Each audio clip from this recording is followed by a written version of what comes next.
And don't forget to order your copy of Football Game Plan's latest book, Stiff Arming Football Myths, an excellent book that you can find on our website at footballgameplan.com/books, available in both PDF as well as paperback form.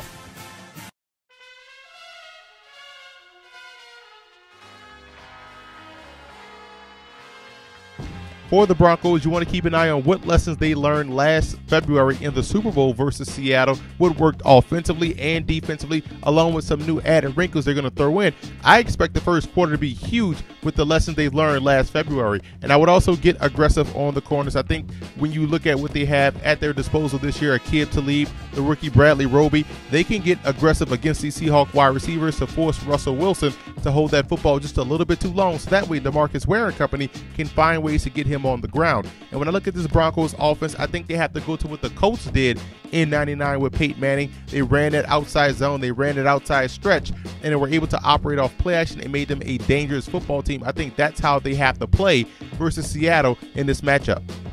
And for the Seahawks in this ball game, defensively, they're going to have to untangle the bunch. They're going to see a lot of cluster and bunch sets coming from the Denver Broncos, trying to flood that cover three. And they're going to have to do a great job of passing guys off, knowing where they're supposed to be in coverage. They did a solid job in the Super Bowl, and I'm thinking they're going to do the same once again versus Denver. They understand what their responsibilities are. Now, the intermediate passing game will also be huge. I believe there are some opportunities for the Seahawks to exploit the second level of the Broncos defense in the passing game, so that intermediate passing area will be key. And where's the ground game? They have to find a way to get beast mode going, to get Marshawn Lynch rolling on the ground, and even Robert Turbin. If they can't run the football, it's going to make this a Russell Wilson versus Peyton Manning game, and that's what the Broncos want. They want to make this a passing game, so the Seahawks have to get that ground game going.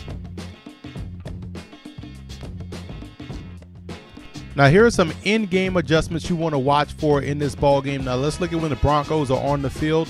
Will they go with one safety or two safeties deep back there versus Seattle? When you look at what they brought in TJ Ward to go along with Raheem Moore, they can essentially do the same thing defensively that the Seahawks are able to do with their safeties, and I think that's going to allow TJ Ward to be closer to the line of scrimmage, so that way he can play a pseudo spy versus Russell Wilson. And you want to keep an eye on how will they attack the Seahawks in the running game, whether they go outside or downhill, but they have to run the football a lot better. That's what they didn't do in the Super Bowl. And how much will Wes Welker be involved in the offense? He just got back on the football team, reinstated, and how will they implement his skill set versus the Seattle Seahawks? And I'm pretty sure he's chomping at the bits to put together a much better performance than what he did last year in February.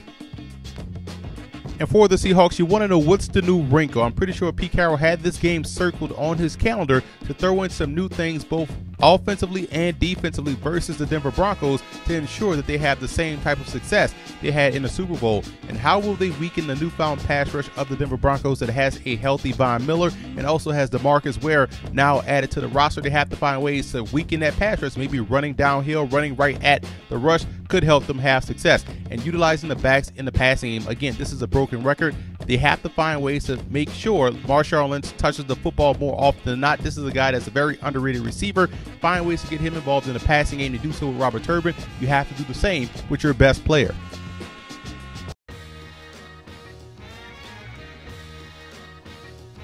The X factor for the Broncos will be the new pieces that they've added to this year's football team. You look at Emmanuel Sanders, also Bradley Roby, the rookie, DeMarcus Ware, Aqib Talib, TJ Ward. Those are guys that they've sought out to help this football team get over the hump. And they've been very good so far this year. So how will they impact this football game will be key in order for the Broncos to win.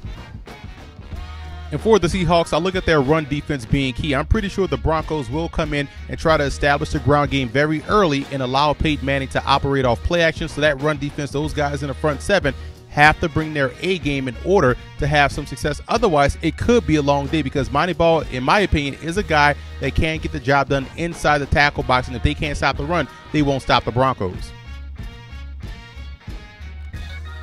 I like Seattle in this ball game. Again, defensively, they match up very well versus the Denver Broncos. No matter whom the personnel is out there on the football field, they're able to go one-on-one. They play that cover three. Their linebackers do a great job in the underneath and intermediate passing game, which is why most teams have problems throwing the football versus Seattle. I think their defense will once again rise to the challenge and be able to contain Denver and what they do offensively. Now, on the offensive side, Look for Seattle to play their game. They're going to run the football. They're going to take timely shots deep down the field. And the one added element that the Broncos saw last year was Percy Harvin, and he's going to have a huge role in this ball game. So I like Seattle to take care of the Broncos once again, this time out there in Seattle. What's up, fantasy football fans? I'm Emery Hunt, the czar of the playbook. For all of your starts, sits, fantasy football notes, news, and tidbits, tune into our podcast, Football Game Plan Starting Lineup, every Wednesday at 8 p.m. Eastern Time on our Football Game Plan Radio Network, which is located at blogtalkradio.com/footballgameplan.